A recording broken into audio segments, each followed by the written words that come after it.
Magandang hapon po sa ating lahat. Tayo po ay tumayo at tayo po mag-aaral ng salita ng ating Diyos.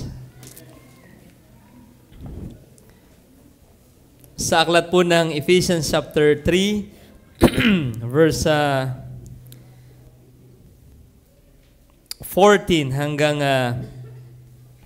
20. Okay, hanggang 21 na. Sige, tayo po alternate na magbasa ng talata pong ito. Ako muna po sa verse 14 and sabay-sabay po tayo sa verse 21. Sabi po ng Bible sa wikang English po natin basahin, "For this cause I bow my knees unto the Father of our Lord Jesus Christ." Kayo po. "That He would grant you, according to the riches of His glory, to be strengthened with the might by His Spirit in the inner man,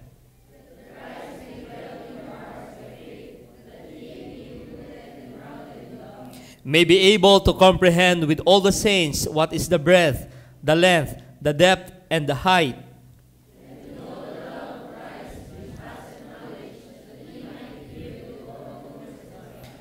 now unto Him that is able to do exceeding abundantly above all that we ask or think, according to the power that worketh in us." Sabay-sabay po tayo. "And to Him be glory in the church by Christ Jesus throughout all ages, world without end. Amen." So tayo po ay manalangin. Panginoon, magandang hapon pong muli. Tunay na marapat kang purihin, Panginoon Jesus, na Ikaw na nabuhay na magmuli at tumubos sa aming mga kasalanan. Salamat po sa pag-asa na meron kami.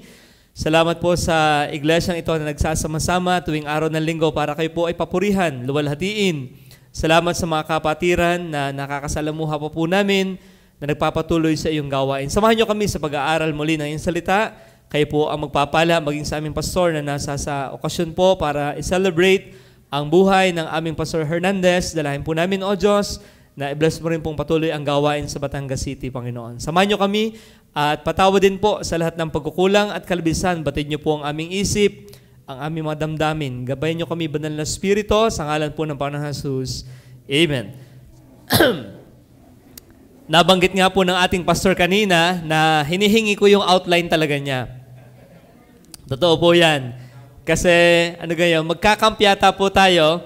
Biglang naalala ni Madam na invited sila. So, ako'y pinatawag sa bahay nila doon. At kung pwede daw ako mag-preach ngayon. Ako'y dapat po next week pa. So, hindi ako nag-iintindi ng outline agad ng ganong kaaga.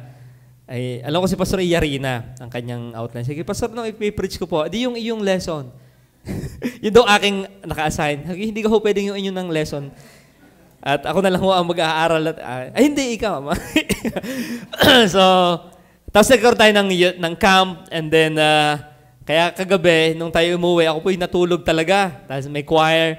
Tapos nung gabi ako nag-outline. Hindi ako makapag-outline talaga. Talagang ako'y antok na antok. Ako'y humilata na lang. Talagang ang Diyos ay mabuti. Umiyak si Amber 1:00 ng madaling araw. Hindi ko alam, nagligalig yung bata, so nagtimpla ako ng dede. Nawala ang aking antok. Naalala ko, wala pa nga pala akong nagagawang outline. At habang ako susulat, ramdam ko na parang may naghuhugas ng plato. Ay, November 2. Ikaw, baka yung dinidiscuss ko mga kaluluwa ay nagpaparamdam. So ako'y nakikiramdam, nagkakalanteogan yung mga plato at mga, sige, hindi, si Andrew yun. Hindi po ako lumabas. Alam ko si Andrew yung naghugas at na-confirm ko nung umaga. So, kaya po, yan. Kaya, sige, ito yung dapat pang next week. So, anyway, all things work together for good. So, ang topic po natin ngayon pong hapon ay the Father's richness.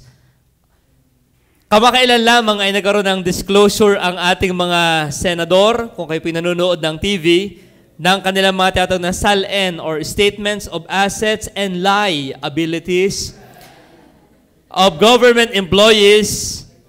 Nagkaroon po sila ng pagdidisclose ng kanilang asset, liabilities, and net worth na tinatawag. O sa maliit sabi, yung kanilang yaman, yung kanilang kayamanan. At ating nakita sa report na ang pinakamayamang senador ay si Senator Mark Villar na merong 1.2 something or 1 billion plus na worth of asset. At ang pinakamahirap na senador natin ay si Chis Escudero. Okay, so na meron lang worth na parang 30 million, wala pang, parang nasa 18 million. Okay. Yan, okay. So, and habang tayo nag-aaral niya, nakikita natin niya, ito pala ang yaman ng mga tao. At ang Forbes magazine ay meron ding listahan ng mga Filipinos na mayayaman at alam ko'y nabawi ng siblings ang top 1 nitong nakaraan. Hindi ko alam kung si Razon na uli o kaya ay si Villar. Sila lang, tatlo lang naman nagpapalitan dyan. So, pagka pinag-usapan ng yaman, tayo ay natutuwa na makarinig, abay, kayaman pala nitong mga ito. Pero alam niyo po, sa ating pag-aaral ngayong hapong ito, the knowledge of the richness of our Heavenly Father will shape our mind to be more confident in this life and in the life to come. Inyong basahin sa 1 Corinthians chapter 2, verse 9. Arihoy bahagi ng ating introduction. 1 Corinthians, kung ang Diyos kaya ang kanyang salin ang ililista. Una, wala dong liabilities. Okay? Puro son, statements of asset, and net worth. Pagka ang yaman ng Diyos ang pag-uusapan, ay talagang napakayaman. Sabog ang calculator. Yan yung totoong sasabog ang computer. Okay, nang walang daya. 1 Corinthians chapter 2, tingnan po ang sabi ng Bible. Sabi ng Panginoon, datapot gaya ng nasusulat, ang mga bagay na hindi nakita ng mata, ni narinig ng tainga, ni pumasok sa puso ng tao, anumang bagay na inihanda ng Diyos sa kanila na nagsisibig sa Kanya. Sa English, but as it is written, eye hath not seen, nor ear heard, neither have entered into the heart of man the things which God hath prepared for them that love Him. Napakadakila ng mga inihanda ng ating Ama para sa atin. But God, ito yung good news, but God revealed them unto us. Yung yaman na inihanda na hindi sumagi sa imagination ng tao ay inirevealed sa atin by His Spirit. For the Spirit searcheth all things, yea, the deep things of God. Kaya nga, ngayon pong hapong ito, ating pag-usapan ang kayamanan, ang pagiging mayaman ng ating Ama. Okay? Sabi ni A.W. Pink, if we were occupied with God's riches than with our poverty, Christ's fullness than our emptiness, the divine bounties than our leanness, oh, what a different plane of experience we would live. Tingnan po, sabi rito, kung tayo lamang daw po ay occupied ng yaman ng Diyos, higit sa ating kahirapan, ng kapuspusan ni Kristo, higit sa ating kakulangan, ng kayamanan ng Kanyang biyaya kesa sa ating kapayatan, napakalaking pagbabago ng ating experience ang ating tunay na mararanasan. Totoo po ba yun? Totoo yun kasi tayo ay pag masyadong focus sa ano nga tayo. Kasi pagka nakita natin ay kahirap makipagtapatan sa mayaman ng daigdig, tama po ba? Mahirap. Sino rito ang pagsalin ni naabot na ng 10 million? Ano gang aking asset? Wala naman Puro liabilities. Pero pagka nagbulay ka sa sarili mo, pwede kang ma-insecure sa iba, tama? Kaya may mga taong hindi makapag-usap ng ayos sa ibang tao. They are so insecure. Bakit? Hindi kasing yaman ako ng taong ito. Ay, kita mo ang sasakyan? Payong pa lang maganda na Okay? Tapos, makikita mo ang bahay na talagang kita ang tatak ng flood control din Para nakakainggit at minsan nakaka-intimidate makipag-usap. Why? Kasi nakikita natin yung ating yaman na pag kinumpara natin sa iba, kaya yung iba ayaw mag-attend ng reunion. Bukod sa linggo, kasi linggo. Yung iba kaya ayaw talaga makikita yung comparison ng riches na niya at riches ng kanyang classmate. Pambihira, ang bahay niya na 5 na ang asawa din. Yung gang pagka nagkukumpara ka ng buhay mo sa iba, parang ikaw ay nai-intimidate kasi nakatingin tayo sa ating sarili. Pero when we shift our focus sa kayamanan ng tatay natin, the Father, maiibang takbo ng ating isip. Totoo po yan. Hindi yan pantasya. Kasi pagka ikaw ay tayo nakapokus sa ating self, sa aking salin, sa aking assets and net worth, talagang ikay manliliit pag tumabi ka sa iba. Pero, once you shift your thinking, na kumusta ba yung aking ama? My father is so rich. Nag-iiba ang takbo niyan. Okay? Kaya miski kaharap mo yung mga CEO ng mga huweteng o kung ano mang klaseng tao, alam mo, hindi ka masyadong intimidated nila. Okay? So kaya ngayon pong hapon, pag-usapan po natin ito. Ano bang ibig sabihin ng rich? Anong definition ng rich? So pag sabing rich, having abundant possessions and especially material wealth. Yan yung pag napapakinggan natin yung rich. At totoo yan sa ating Diyos. Bakit? Who owns the earth? Hindi si Kibuloy. I am the owner of the universe. God is the owner of the whole universe. Siya ang may-ari ng lahat. Hindi ko na lang na-search nga at kagabi hindi na ako nag-internet at wala namang net na pagkaganong oras. Magkano kaya ang value ng daigdig? Pag yung lalagyan ng pera, pwede mo ma-search yan sa Google. Yung value ng mga mineral ng earth, kung i-convert sa dollars, magkano kaya yan lahat? Yung ninakaw sa Paris nung isang araw na corona ni Napoleon Bonaparte, mamahalin na yun, $100 milyon na. Kaunti lang yun, yung nanakaw na yun sa museum sa Paris. Imagine mo yung buong yaman ng daigdig. Kaya ang ating ama ay sobrang yaman. Okay? So it talks about abundant in possession, especially in material wealth, or having goods, property, or money in abundance. Ngayon, pagpunta natin sa Ephesians na ating tatalakayin, 3 verse 14, sabi ng talata ay ganito. Doon natin kukunin yung pag-aaral po dun sa verse 16. Sabi doon, that He would grant you according to the riches of His glory. Okay? So ang pag-uusapan po sa Ephesians, sa mga unang mga chapters, ay ang mga blessing of being in Christ. So puntahan na natin ang richness ng ating Panginoon. Naniniwala po ba tayong ang Diyos ay napakayaman? Napakayaman. My Father is rich. Okay? To the point na God is able, if He wills, na tayo pagpalain din materially. Pero pag sa Bible natin sinilip, ang aralin po ngayon, yung richness na ating pag-uusapan is not more on material. Why? Kasi alam ng Panginoon ang material ay material, nawawala, madaling lumipas, at ang tao ay madali ding maumay. Salamat po sa inyong samgyup nung isang araw. Tama na ba? Samgyup? Samgyup. Ayaw ni Amber ng sangyup. Daddy, hindi sangyup, sangyup. Ay minamali ko sadya. Ang kulit mo naman eh. Makulit daw ang daddy. Pero alam nyo, ang lahat ng material na bagay, pag meron ka, nakakasaga din yung kundi pinabalot niya yung ibang ulam.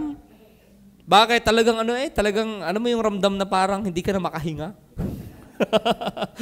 So kaya ang Diyos matalino, ang kayamanang ibinigay sa atin ay higit sa material. So number 1, ating puntahan na po ito. Number 1, the Father's richness is number 1, Ephesians 1:7, the richness of His grace. Ephesians 1:7. Ito yung kayamanan ng ating Panginoon. Ang sabi rito, sa aklat ng Ephesians, 5 beses binanggit yung riches. Okay? And more than 10 times, I think, yung word na grace. Number 1 na kayamanan ng ating Diyos na pwede nating ma-enjoy, at ito yung mapagtuunan ng ating isip, ay ang kayamanan ng Kanyang biyaya. Tingnan po ang sabi ng verse 7.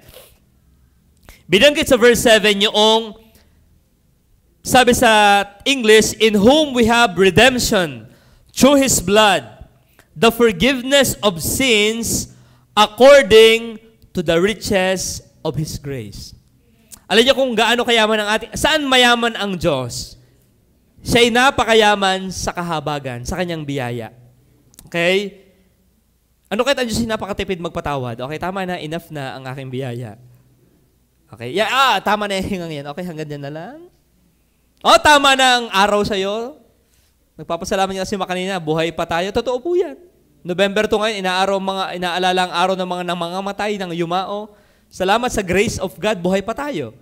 Why? Why is that like that? Because God is rich in grace. Anong sabi ng talata? 3 bagay ang ating makikita dyan, yung riches of His grace, Ephesians 1:7, at bahagi niyan, yung binabanggit na tayo ay may katubusan sa pamamagitan ng kanyang dugo, kapatawaran ng ating mga kasalanan ayon sa mga kayamanan ng kanyang biyaya. Pagka ako po minsan ay na-treat ako iniyakag na isa kong estudyante sa Bible School na kumain. Di kami naman nagpunta. Akala ko ay kakala sa yung mga normal na kinakainan, Jollibee, ganyan. Sabi, saan po ba tayo kakain? Sabi, pwede ko po bang isama ang aking asawa at anak? Definitely. Galing Amerika eh. So, di ako sakay sa bagong bili niya ding Hilux. Baiti doon pumasok sa Pontefino, yan sa restaurant ng Pontefino. At kami doon pinakain sa loob. Ngayon nung o-order na, ang in-order ko yung adobo na manok at baboy, sabi, Teacher Henry, kaya nga kita dinala dito. Nang ang tikman mo naman, yung hindi mo pa natitikman.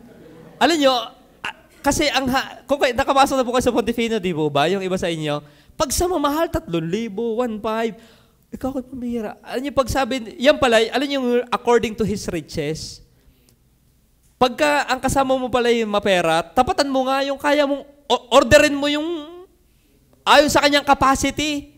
Pero kung ako kasama, tama ng tubig. Pag may 50 pesos iya, ayos na yan. Tama, picture na lang sa tabi ng pool, Pontefino, pero uminom ng tubig. Ay pagkakamamahal ng, totoo yan, hindi ko na tinignan kung magkano yung yung bill. Alam niyo yung riches of God, tingnan niyo.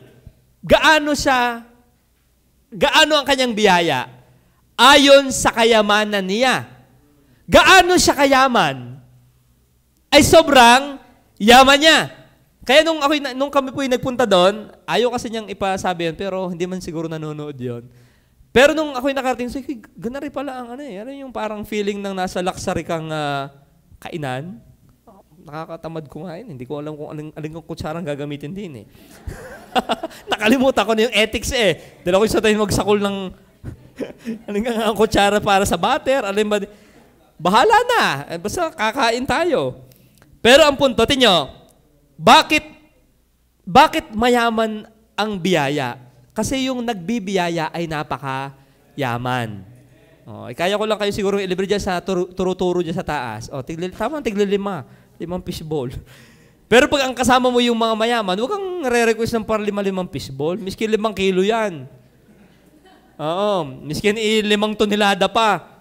Naunawahan niyo po yun? Bakit tayo dapat confident in life? Bakit tayo naniniwalang ang Diyos ay napakamapagbiyaya? Napakayaman niya. Kaya ating makikita sa talata, the riches of His grace. Not only that, sa Ephesians 2:7, ipinakilala rin yung kanyang biyaya as, ang sabi, that in the ages to come, He might show the exceeding riches of His grace. Kita niyo yung adjective na ginagamit, riches of His grace. Sunod naman paglalarawan sa grace, exceeding riches. Talagang ginagamit ang Holy Spirit yung mga lingwahe ng tao para ipakilala kung gaanong, hindi lang biyaya, kundi, anong Tagalog dito? Sa verse ano yun? Nawala ako. Verse 8. No, sorry. Verse 7. Dakilang kayamanan ng kanyang biyaya. Kaya ang ating Ama, pag binulan yung biyaya niya sa ating buhay, talagang nakakamangha. Minsan nga lang po, pagka ang ating alam na biyaya ay puro pera, puro yung pagkain o magandang lugar, magiging kawawa ka. But when you look at His grace, na ako'y kanyang kinaawaan, amazing grace, na ako ay sinful, ako'y rebelde, ako ay not godly, wala akong hilig sa Diyos, ang hilig ko'y kasalanan, and yet, in His mercy, itong rebellious heart na ito ay kanyang inabot.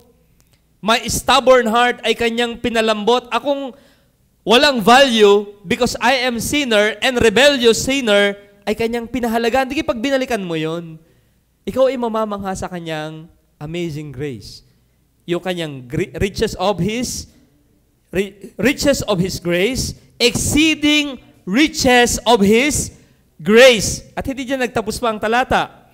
Pag inilipat natin sa 3:10, 3:10 nga ba yun? Sorry, not.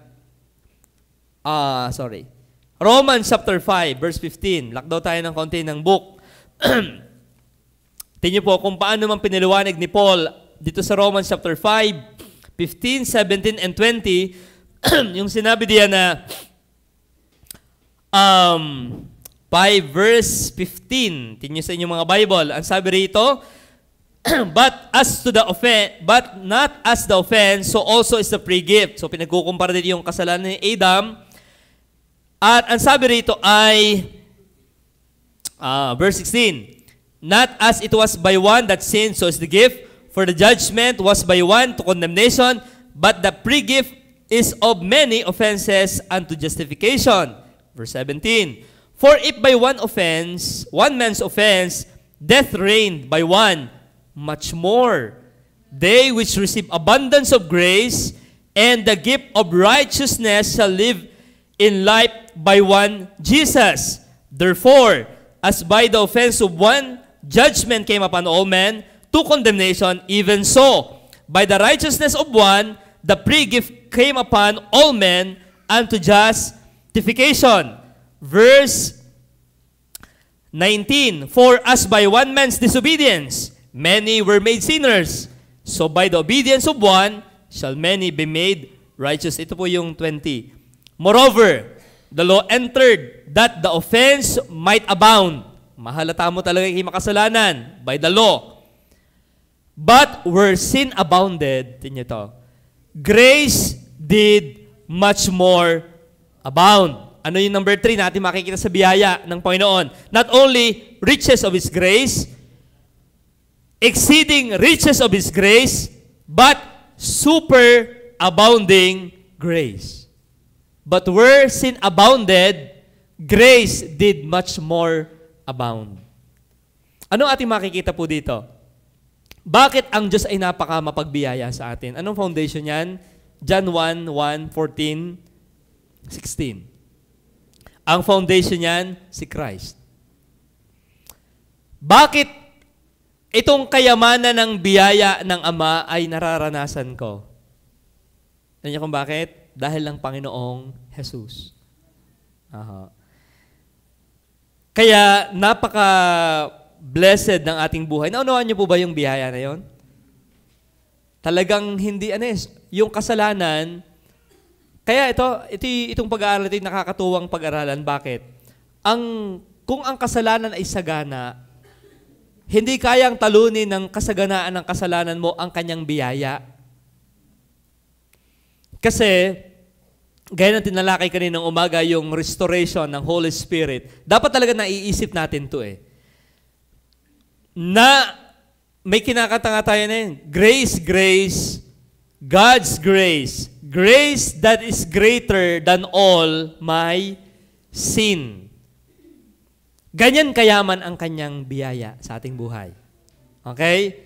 Para wag tayong mabuhay na parang tayo ay talunan ng ating mga nagawang kasalanan. Halimbawa, si Satanas ay ibubulong sa iyo. Yan ka na naman, nagkasala ka na naman. Gawin mong bato ang shabu. Ay, ang push. Okay? So, alam mo na, lagi mong ipapaalala sa iyong sarili, my Father is rich in grace. Okay? Upang ating ma-overcome ang mga unnecessary guilt sa ating mga buhay. Why I called it unnecessary? Kasi kung na-confess mo na yan, dapat ay you learn na yan ay iwanan na talaga at the Savior's feet. Kaso lang may Satanas the accuser of the brethren, na lagi nagpapaalala na napakadami mong nagawang mali sa Diyos, ba't nalapit ka pa? Ipaalala mo rin sa sarili mo, my Father is rich in grace. Okay? Dapat nating aalalahanin. You need to counter the lies. Okay? Love God with your mind. How to love God with your mind? do not accept the lies of the devil. Na paragang ipararamdam niyang mas malaki yung kasalanan mo kaysa sa biyaya ni Kristo. Hindi yun totoo. Mas malaki ang kanyang biyaya kaysa nagawa nating kasalanan. Okay? Not license to sin, but an encouragement when we are repentant of our sin already. Richness of His grace. Number 2. So bago ko iwanan ito, bakit tayo ay nakakapag-enjoy nito? Christ's incarnation is our connection to the richness of God's grace. We become joint heirs with Christ, John 1:1, 14, and 16. Tayo ay, ano sabi ng verse 16, especially ng 1:16 ng John? John chapter 1, verse 16. Tingnan yung sabi ng Bible sa atin. Ang sabi dito, and of His fullness, pinakilala muna ang Panginoon Verse 14, full of grace and truth. And then pagdating sa verse 16, and of His fullness, yung kanyang kapuspusan, have all we received. Okay? And grace for grace. Okay? So sana maunawaan natin yon. Yung kapuspusan ni Kristo na kaya tayo binibiyan dahil niya, so we all have. Okay? So yun po yung number 1, richness of His grace. Number 2, not only saan mayaman ang ating Ama, hindi lang sa biyaya in Christ, binanggit din po dito yung the richness of His love. Okay? The richness of His love. Sa aklat ng Ephesians chapter 2 verse 4. Okay, tingnan po sa verse ng inyong mga Bible. But God, who is rich in mercy, for His great love, wherewith He loved us. Ang kinakausap po dito yung mga mananampalataya ng ating Panginoon. So, saan mayaman ang Diyos Ama? Sa Kanyang pag-ibig. Ano yung word na great love diyan? Yung great love na binanggit sa Ephesians 2, verse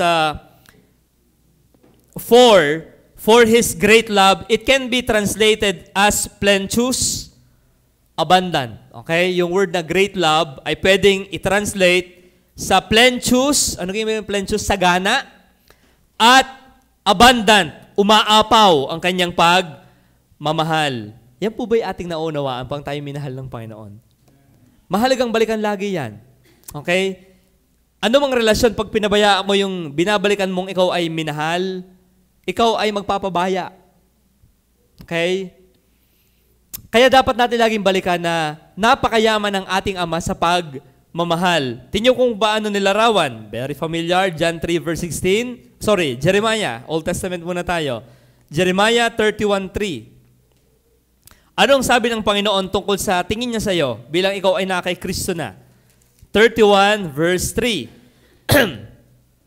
The Lord appeared of old unto me, saying, anong sabi ng Diyos? Sabayan niyo nga po ako sa pagbasa. Yea, I have loved thee with an everlasting love. Therefore, with long suffering, I have drawn thee. Mahalaga yan. With loving kindness have I drawn thee. We need to remember ang kayamanan ng kanyang pag-ibig sa atin. Anong klase ang kanyang pag-ibig? Nakalagay dyan sa ilang mga definition, unmeasured. Kinakanta nga natin sa young people, the love of Jesus. Isa pang kinakanta rin natin, the love of God. So rich and pure, so measureless, and strong. Ngayon, it goes beyond. So dapat nating maalala po that God's love is unmeasured. It passes knowledge. Pag sabing unmeasured, may kanta nga unbeliever, how deep is your love? Eh pagka nilagay natin sa Diyos yan, gaano nga kaya ang lawak ng pag-ibig ng Diyos? Unmeasured. It passes knowledge. Alam niyo kung bakit it passes knowledge? Bakit minahal ng Diyos ang mapangit? Talking to you and me. Hindi kasi nakakamangha na nagustuhan si Megan Yang ng kanyang asawa ngayon nung lalaking pogi din. Si Kael. Oo, yun. Hindi rin nakakapagtakang nagustuhan si Charlene Gonzales ni Aga Mulak. Charlene nga ba yun? O kaya ito, yung mas bata-bata, si Dingdon Dantes ay nagustuhan si Marian Rivera. Hindi nakakamangha yun eh. Pero nakakamangha, yung gwapo ay umibig sa pangit. Ginayuma. O kaya, yung maganda ay nagmahal kaya niya sa British, sa kultura ng Britanya. Bakit ayaw ng royal family kay Princess Diana na naging anak itong mga mami ni na mga Prince William at ni na Prince Harry? Bakit aayaw? Kasi commoner. Hindi siya royal blood. Maging si Camilla, bakit hindi siya tuong tiyataw na consort lang siya ng, hindi siya queen? Kasi hindi siya dugong bughaw. Ibig sabihin, pag hindi ka dugong green, pag hindi ka dugong bughaw, parang hindi ka compatible sa mga royal family.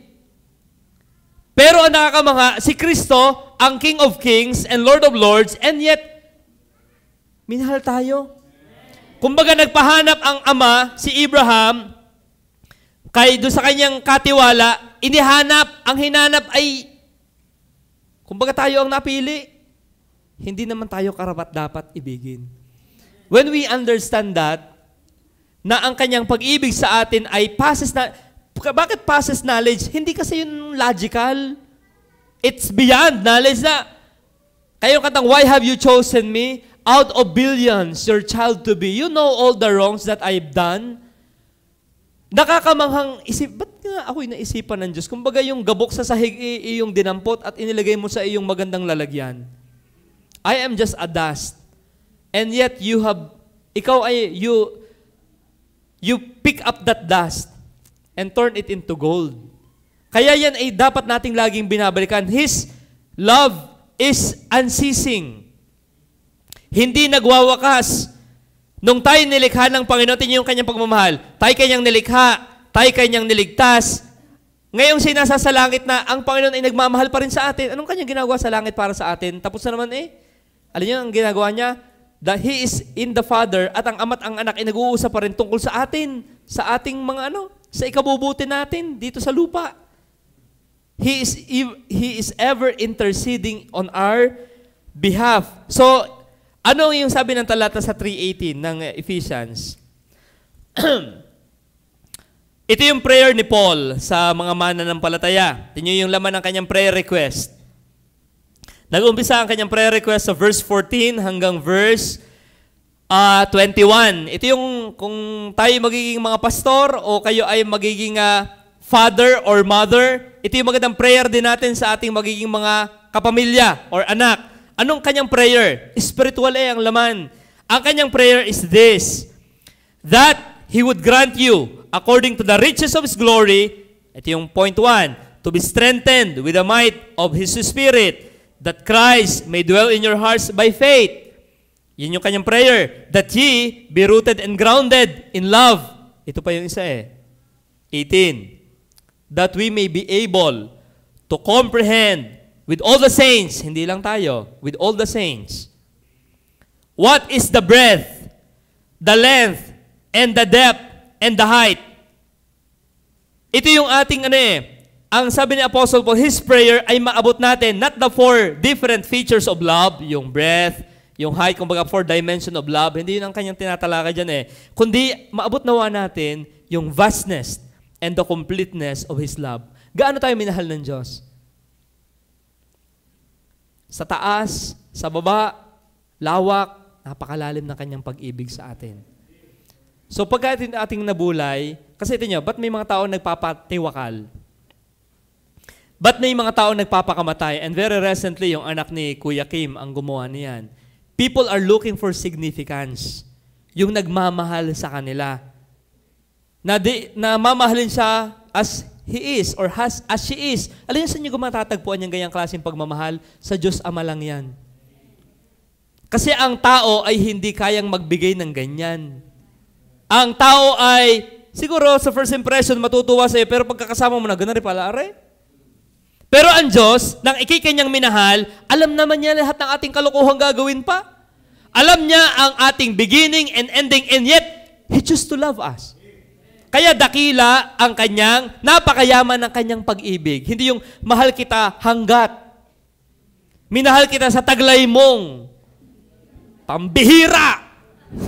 Di ba? Hindi na sa pambihira, pambihira. Alam ng Diyos lahat ng pambihirang ugali natin, pambihirang asal, and yet, in Christ, He loved us. Pagbulayin niyo yan, paano kang ikimaghahanap pa ng iba bukod sa Diyos? Siya lang naman yung magmamahal sa iyo. Yung sabi nga nung laging kanta, puro unbeliever na sa utak kong kanta eh. Pero may kauna yung ano yan sabi? You got to love me for what I am, for simply being me. Eh nung tayo minahal ng Diyos, totoo naman yun eh. Just as I am. Hindi yung just as I am, kundi just as I am. Yun yung tamang tono. Minahal tayo ng Diyos just as we are in Christ. Kaya dapat nabubulay natin lagi yan. Okay? Para hindi tayo nangunguyo pa pang mahalin, love me, love me, love me. Minahal ka na nga. Kaya ba'y uho na uho sa pagmamahal? Bakit? Hindi binubulay na siya'y minahal na. Kaya, miski ang pustim na kapalda, mahalin ko din yung pambihira. Bulayin mo kung paano ka minahal. Hindi yung pagmamahal mo kay Kristo ha, o pagmamahal mo sa Diyos. Ibang bagay pa pong isipin yung, ano ga na ang pagmamahal ko sa Diyos? Pagka ganun, alam nyo, madidiscourage tayo eh. Ano kang naipakita natin pagmamahal sa Diyos? Nakapagbenta ka na ng kidney mo para sa Kanya? Hindi. Pero pag binalikan mo, yung pagmamahal niya sa'yo. Yun ang mas magandang bulayan eh. Yung hindi yung na-contribute mo sa Kanya, kundi ano yung siya sa'yo. Naunahan niyo po yun? Kasi pag laging, bagaman dapat nating ipakitang mahal natin siya, pero mas magandang bulayan yung siya na nagmahal sa atin. At pag nabubulay mo yan, love begets love. When you understand how God loves you, may in love ka lalo sa Kanya eh. At pag in love ka na sa Kanya, mas madali ka nang sumunod sa Kanya. Huwag niyong baligtarin yun. Okay? So the richness of His love is so vast, it is so complete. Kaya, ay bakit ako binigyan ng asawa? Ba't ako binigyan ng girlfriend at ng boyfriend? Ay kung sufficient na pala. Yung mga yun ay bintana lamang eh, ng totoong pag-ibig. Bintana. Hindi sila ang kasapatan. Kaya huwag mong hahanapin dyan. Idolatry yan.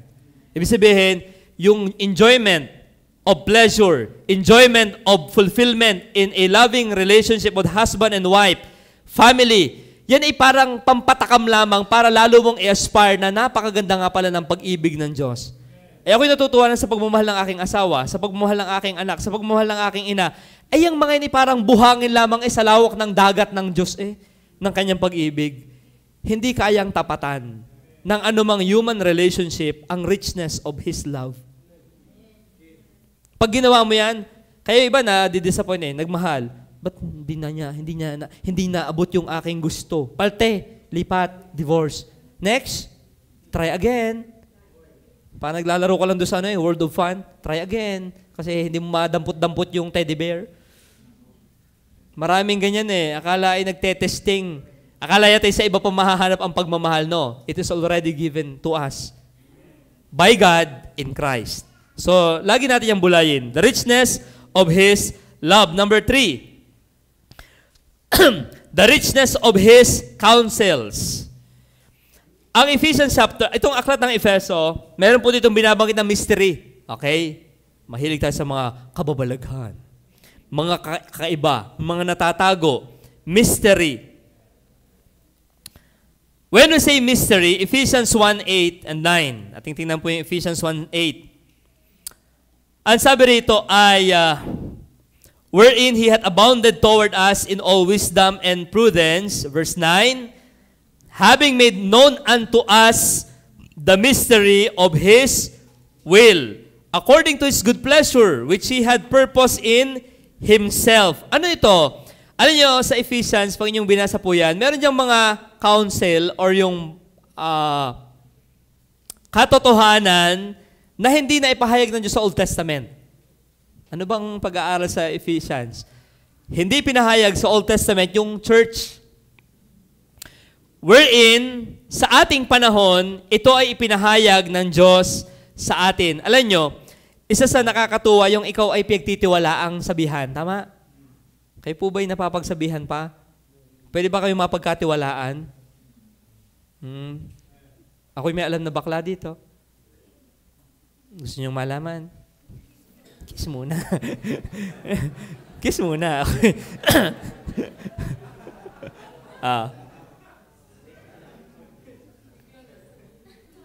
Counsel. Alam niyo yung isa sa kayamanan ng Diyos sa atin na kanyang binibigay, hindi ito pinahayag sa anghel. Hindi ito pinahayag sa mga Old Testament prophets and believers. Pero ipinahayag sa ating panahon, sa ating dispensation na ito. Ano yon? The mystery is this, na nasa Ephesians, na ang hintil ay makakasama ng mga Israel sa isang katawan kay Kristo. Hindi nila yan matanggap. Ako'y nasa Book of Acts kaninang umaga, yung sa ating Bible reading guide, nung bumaba ang Holy Spirit, nagtaka yung mga taga-Jerusalem, bakit ka kumain kasama ng mga hindi tuling yan, ng mga hintil? Hindi dapat tayo kumain. Nakasama nila. Ang sabi ni Peter, nangangaral pa lang ako sa bahay ni Cornelio, bumaba na ang Holy Spirit at they were shocked with the truth. Why? Ang isip talaga ng Hudyo, Old Testament. Ang bida dyan, yung tingin sa Old Testament, ang bidang bansa, Israel. Tahimik ang mga hintil. Times of the Gentile lang, nung sila nasakop. Ibig sabihin, ang focus talaga ay ang Israel. And yet, sa New Testament, ito yung hiwaga, counsel, na pinakita, payo, kapahayagan. Ipinakita sa atin na ikaw at ako, bilang mananampalataya, ay kabahagi din pala ng malaking plano ng Panginoon. Na hindi alam nung una. Kaya nga sila nagpapakonvert pa sa Israel para sila makasamba ng tama sa Diyos. Whereas today, by faith in Christ, we are united in that one body. Yun yung tinatalakay ng Ephesians 1. And yun yung tingnan, Ephesians chapter 2. Ano ito? Verse 13. 12. Ito yung tinatalakay na kayo ng panahon yan ay hiwalay kay Kristo, di kabilang sa bansa ng Israel, tagibang lupa tungkol sa tipan ng pangako, walang pag-asa, walang Diyos sa sanglibutan. Tayo mga Pilipino, anong sasamba natin dati? Yung nakaupo, mga bathala, anito, okay? Pero sabi rito, datapat ngayon kay Kristo, kayo nung panahon ay nalalayo ay inilapit sa dugo. Ano yung nangyari pa? Sapagat siya ang ating kapayapaan, ito na yung binabanggit na mystery, na kanyang pinag-isa ang dalawa. Anong dalawa yan? Hintil at Hudyo. Pinag-isa yung dalawa at iginiba ang pader na nasa gitna na nagpapahiwalay. Ibig sabihin dati, exclusive ang Diyos sa Israel lang nakikipag-usap. Ang chosen nation ay ito. Pero dahil kay Kristo, ano yung ipinahayag sa atin? Na ito palang dalawang ito ay giniba na yung boundary at ang sabi, siya ang ating kapayapaan. Pinag-isa ang dalawa, inalis ang pagkakaalit sa pamamagitan ng laman, kahit kautusan na may mga batas, upang sa dalawa, tingnan ito Israel at Hudyo, Israel at Hintil, mula sa dalawa ay lalangin sa kanyang sarili ang isang taong bago. At sa ganito'y ginagawa ang kapayapaan. Anong yung tutukoy dito? Ito yung church Okay? So ito yung mystery. So isipin nyo, salamat sa Panginoon tayo pinagpahayagan ito. Kasi alam nyo, isa po sa, yun nga, nabanggit ko, yung ikaw ay may confidence ang taong magsalita sa iyo. Ibig sabihin, sa dami ng pwedeng sabihan, bakit ikaw? Ibig sabihin, kaya ikaw sinabihan, ikaw ay kanyang kinatutuwaan. Ikaw ay kanyang kinalulugaran. Pagpapakita yon ng biyaya. Okay? Na hindi ito pinahayag sa Old Testament. Okay? Pero ipinahayag sa atin the mystery of church. Okay, so yung number 3. The richness of His counsels. At not only that, hindi lang yung counsel ninyo, tayo may Bible ngayon. Ano kung dami ng payo ng Diyos sa atin? Magkano po ang magpa-counsel? Sa psychologist, sa psychiatrist, magkano? Yung humingi ng payo dyan, magkano yung magpa-reseta? 2,000 per consultation. Okay? Ano nararamdaman? Piling ko po ako isang aso. Sige, tahol. 2,000. Okay. Meron ganyan. O kaya, bumili ka ng malaking pumpkin o kaya malaking pakwan, tapos bili ka ng baseball bat. Tapos yung galit mo, ibuhos mo dyan. Haya! Okay, 2,000 pesos. Nag-aksaya ka na ng pumpkin o pakwan. Meron ganyang mga patrik-tricks ang mga, may 4 na daang klase ng psychology eh. Okay? Ng mga technique. 4 na daang mga disorder at iba-ibang technique. Pero nakakatuwa ang counsel ng Panginoon. Hindi mo na kailangang bayaran. Ipinahayag na sa atin ang kanyang mga payo. Kailangan mo na lang buklatin. Oo. Kaya pagka nagpareseta ka sa psychology, ako'y nahihirapan na eh. Ano kang payo ang maganda? Magbuklat ka ng Biblia. Because the richness of His counsel is already there. Nadya na yan. Okay? Number 4. The richness of His counsel. Lastly, the richness of His power. Ephesians 3:20. So ito yung laman pa rin ng prayer ni Apostle Paul sa mga mananampalataya sa Efeso. Ang sabi niya, ngayon, sa makapangyarihang gumawa ng lubhang sagana. Ito yung ginamit niyang superlative degree. Sa English, mas maganda eh. Now, to Him that is able, ito yung ginamit niya, to do exceeding, abundantly, above all.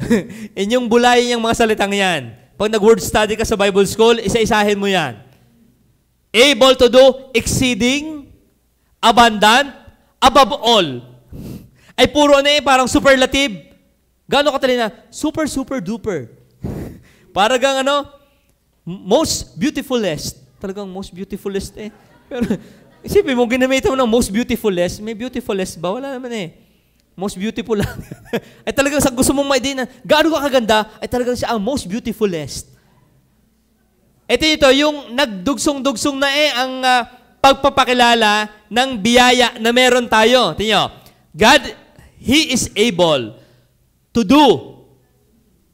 Tingnan nyo, kaya pag ang kasama mo yung mayaman, sige, bilhin ang gusto.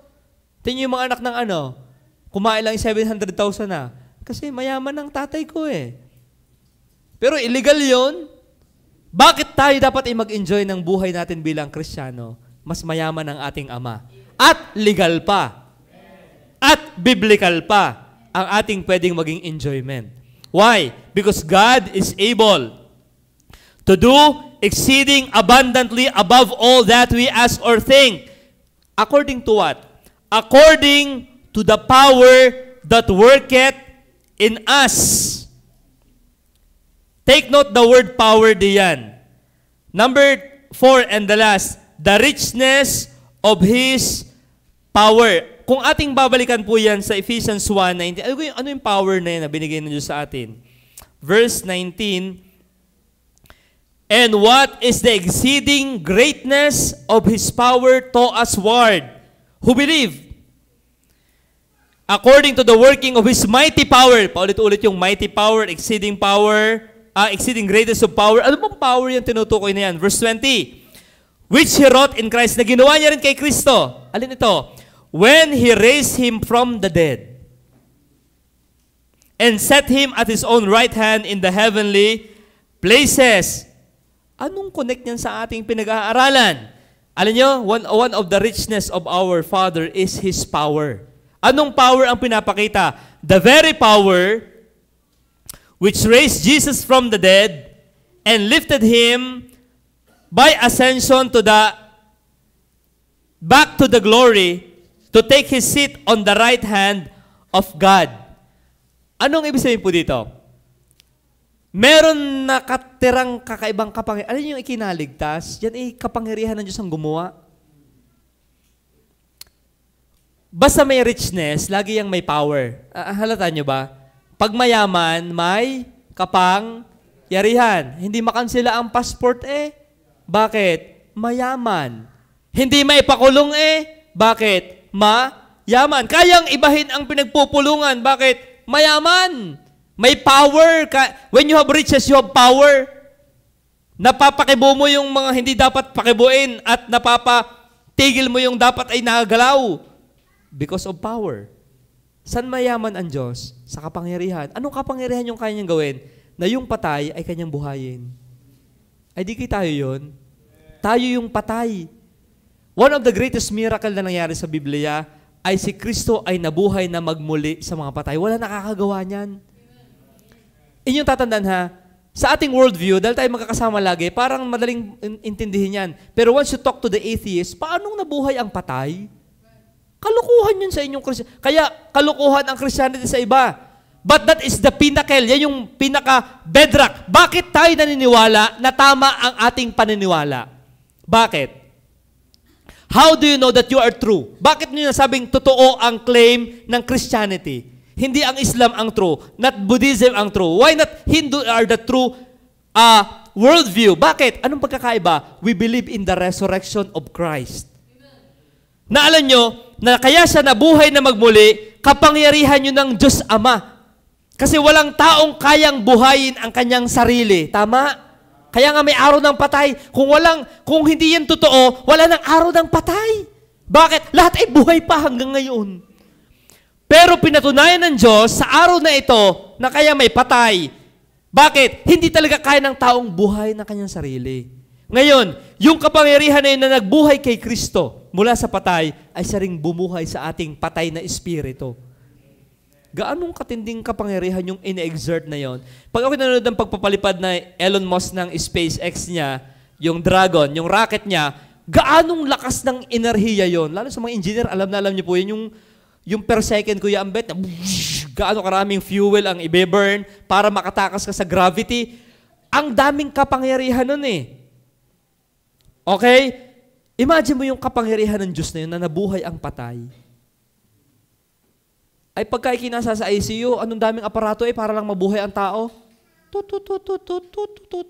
Sorry po, nag-expired na po. Sabi, nag-expired na. Yun lang. Walang magawa yung dami ng aparato ng tao para buhayin ang patay. Pwedeng patibukan ito yung 10,000. Inuubos lang yung pera mo, pero wala talagang capacity ang tao na bumuhay. Pero sa Diyos, anong tindi ng yaman ng kapangyarihan ng Diyos? Kaya pag atin niyang binulay, nandyan na naman sa ating buhay. Just be aware of it. Na tayo mayaman, una, sa tayo mayaman, ang ating Ama ay mayaman sa biyaya. Dahil anak ka, makakapakinabang ka dyan. Ang ating Ama ay mayaman sa pagmamahal. Dahil anak ka, makikinabang ka dyan. Ang ating Ama ay mayaman sa mga payo. Dahil anak ka, kakausapin ka niya. At ang ating Ama ay mayaman sa kapangyarihan. Kaya kung tayo nanghihina, lumapit lang tayo sa Kanya. He is the source of that power. Kaya ngayon pong hapong pong ito, ang ating Ama ay ating muli, huwag natin laging bulayin yung ating kawalan. Ang ating bulayin ay ang kayamanan na meron ang ating Ama sa langit. Okay? Upang tayo ay makapamuhay ng may confidence sa lupang ito. Okay? So kaya yung kinakanta pala natin na give thanks, and now let the weak say, I am strong. Let the poor say, I am rich. Yung kinakanta ko, sabi, paano ako'y naging mayaman? Ako'y poor. Yun pala, your richness is not in yourself. Your richness is your Father. Ang ating kayamanan at ang ating source ng yaman ay ang ating Ama sa langit. Kaya ang maganda po dyan, tiyakan mong anak ka. Okay? Natutuo sa iyong, our Father, you are in heaven. Dapat talagang God is your Father. Sa ating po mga bisita dito, be sure that God is your Father. At yan yung Ama na hindi mang-iiwan. Yan yung Ama na hindi mamumulubi. Yan yung Ama na hindi magpapabaya. Yan ang Ama na perfect in all aspect of His attributes. Tayo po yung manalangin. Salamat po.